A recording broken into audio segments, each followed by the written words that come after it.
Anak-anak yang dikasihi sekalian, Imam Al-Bukhari yang dilahirkan pada tahun 194 Hijrah di Bukhara, di Uzbekistan. Uzbekistan ni bukan negara Arab, dia adalah negara belah-belah dekat Rusia tu. Uzbekistan, dalam jajahan Rusia, Uzbekistan. Jadi Imam Al-Bukhari dia menjadi seorang ahli hadis yang terkenal. Pada zaman dia mencari hadis timur dan barat, mengembara, menuntut ilmu, dan memiliki ramai para ulama sebagai guru. Antaranya Imam Ahmad bin Hanbal, Imam Yahya bin Ma'in, Imam Ali bin Madini, Imam Ishaq bin Rahawih, dan ramai lagi. Anak-anak yang dikasihi sekalian, Imam Muhammad bin Ismail Al-Bukhari, Imam Muhammad bin Ismail Al-Bukhari menghafal dan menguasai lebih daripada 200,000 hadis. Dan daripada 200,000 hadis itu, beliau mengambil masa selama 16 tahun. 16 tahun untuk menghasilkan Sahih Al-Bukhari. Para ulama berbincang dan menghuraikan bagaimana Sahih Al-Bukhari yang terkenal pada hari ini, kitab Sahih Al-Bukhari, boleh dikarang. Sebagian riwayat menyebut bahawa Imam Al-Bukhari mendapat ilham atau idea untuk mengarang kitab Sahih Al-Bukhari ini daripada gurunya yang bernama Imam Ishaq bin Rahawih. Imam Ishaq bin Rahawih yang meninggal pada tahun 238 Hijrah mencadangkan kepada Imam Al-Bukhari untuk menghimpunkan hanya hadis-hadis yang sahih di dalam satu buku. Benda ni tak pernah dibuat oleh para ulama lain pada zaman mereka, kerana ulama-ulama pada waktu itu lebih berminat untuk mengumpulkan hadis-hadis Nabi yang dipakai oleh para fuqaha, hadis-hadis hukum, sebagaimana pengarang kitab-kitab sunan yang lain. Itu adalah trend, fenomena zaman tu. Maka Imam Al-Bukhari setelah diberikan ilham atau nasihat oleh gurunya untuk mengumpulkan hanya hadis yang sahih sahaja dalam satu buku, maka Imam Al-Bukhari pun mengusahakannya selama 16 tahun. Maka beliau mentakris dan menyemak hadis-hadis Nabi SAW yang beliau hafaz dan beliau kumpulkan dari guru-gurunya dalam tempoh 16 tahun, maka dihasilkan kitab Sahih Al-Bukhari. Atau Sahih Al-Bukhari itu nama yang masyhur adalah Sahih Al-Bukhari. Namanya yang sebenar yang diberikan oleh Imam Al-Bukhari ialah Kitab Al-Jami'. Kitab Al-Jami', Al-Jami' Al-Musnad As-Sahih Al-Mukhtasar min umuri Rasulullah sallallahu alaihi wasallam wa sunanihi wa ayyamihi. Ustaz ulang. Kitab Jami' As-Sahih, Jami' Sahih Al-Bukhari. Kitab Sahih Al-Bukhari yang orang sebut-sebut tu, Sahih Bukhari, Sahih Bukhari, nama asalnya ialah, ingat, nama asalnya ialah Al-Jami' Al-Musnad As-Sahih Al-Mukhtasar min umuri Rasulullah sallallahu alaihi wasallam wa sunanihi wa ayyamihi.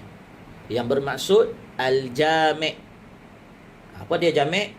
Ingat Ustaz dah sebut dulu. Kitab. Apa dia kitab? Kitab ialah himpunan bab-bab. Suatu buku yang menghimpunkan di dalamnya pelbagai bab-bab.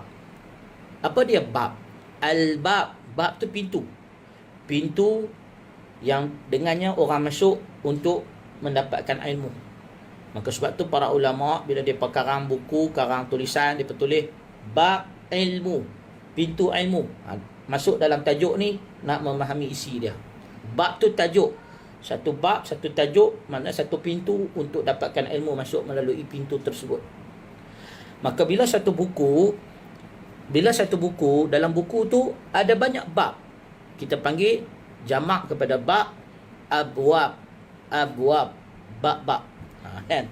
Jadi abwab, bab-bab adalah himpunan bagi bab-bab. Jadi satu buku yang mengarang pelbagai bab, abwab, maka disebut sebagai Al-Kitab. Kitab ni adalah himpunan abwab, himpunan bab-bab. Jadi bila satu buku yang menghimpunkan bab-bab, kita panggil kitab. Tetapi kalau satu buku tu ada banyak kitab, satu buku tu ada banyak kitab. Buku ni dalam dia ada kitab solat. Dalam kitab solat tu pula ada banyak bab-bab, bab wudu, bab taharah, bab imamah, bab apa lagi? Bab azan. Jadi buku tu dalam dia ada banyak kitab. Ada kitab solat. Dalam kitab solat ada bab pula, bab azan, bab taharah, bab apa lagi? Bab wudu. Bab-bab dalam satu kitab, dan kitab tu dalam satu buku. Dalam buku tu ada kitab solat, dia ada kitab zakat, dia ada kitab puasa, dia ada kitab wahyu, dia ada kitab ilmu. Dan kitab-kitab ni duduk dalam satu buku. Maka orang Arab panggil, para ulama panggil kitab itu sebagai Al-Jami'. Al-Jami', kitab yang menghimpunkan, buku yang menghimpunkan pelbagai kitab-kitab. Kutub, buku yang menghimpunkan pelbagai kutub, pelbagai kitab-kitab. Jelas tak?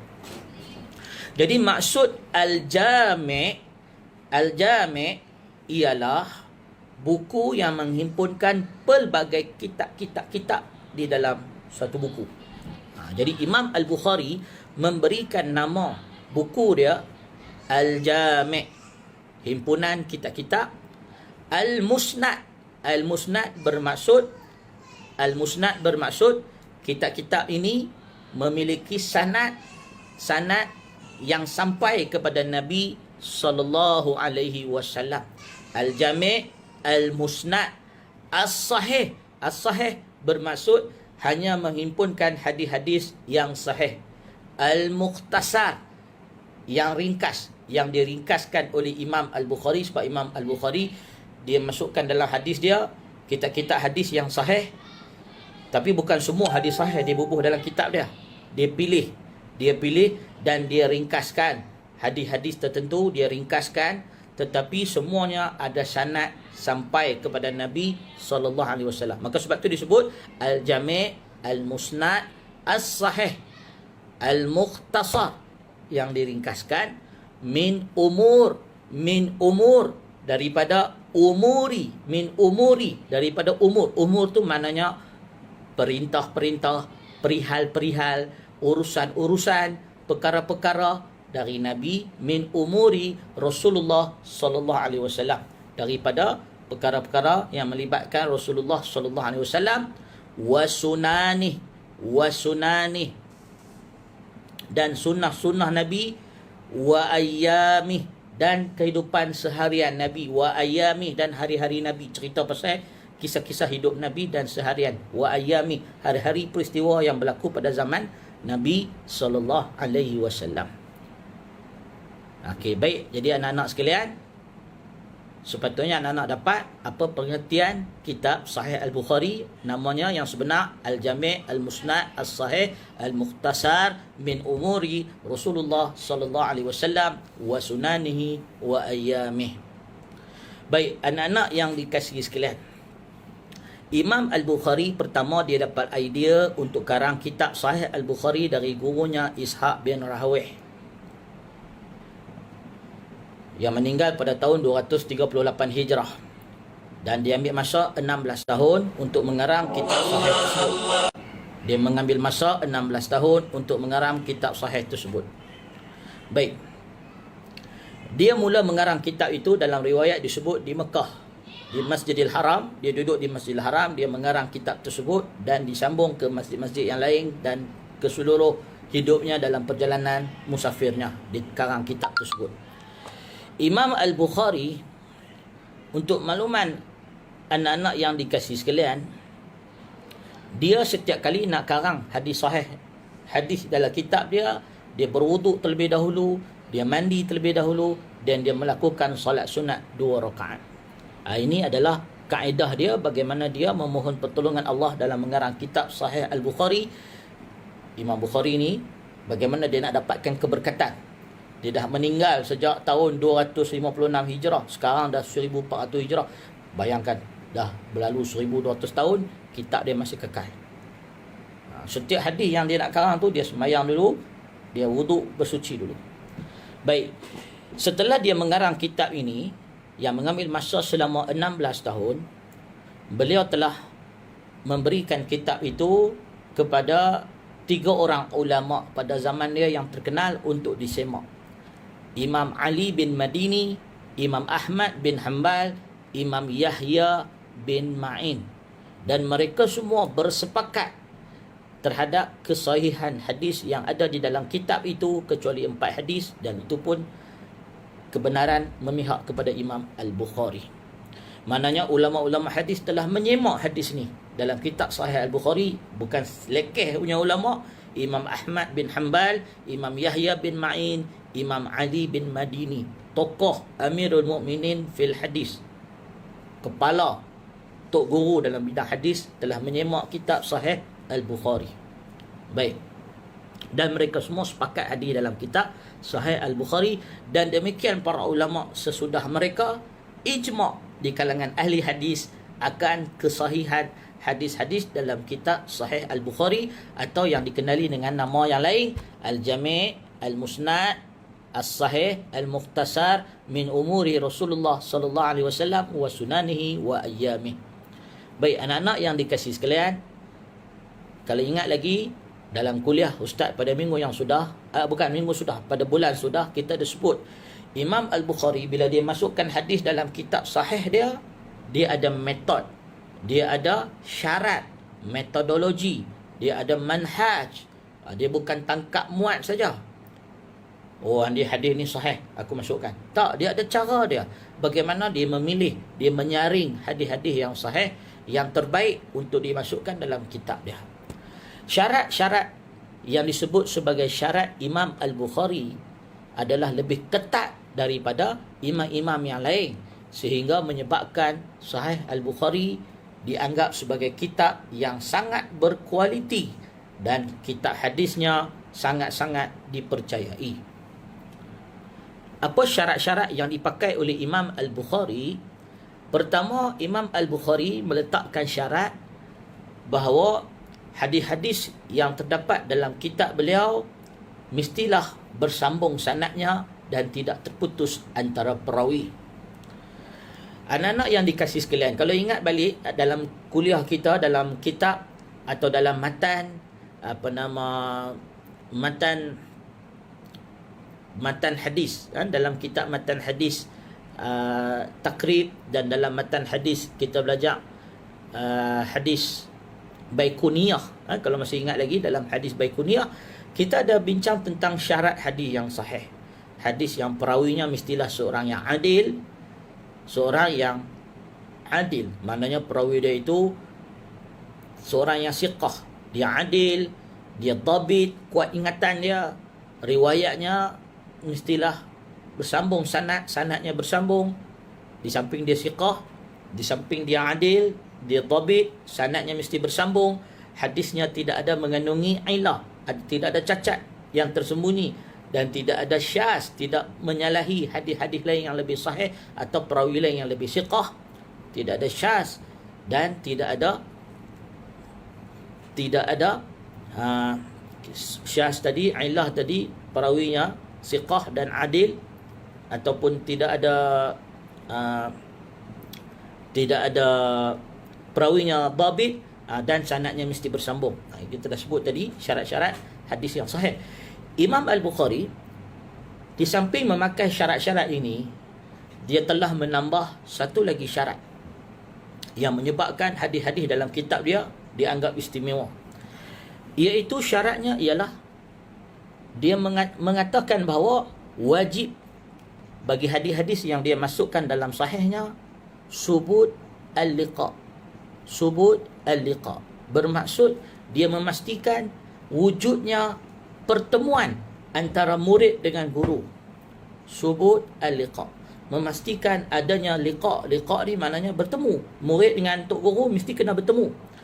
Berbanding dengan ulama-ulama lain, Antaranya Imam Muslim yang hanya mensyaratkan seorang perawi dengan gurunya mesti sezaman.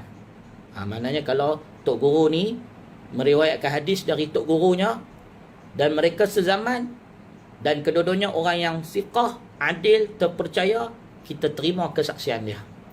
Tapi Imam Bukhari tidak cukup sekadar itu.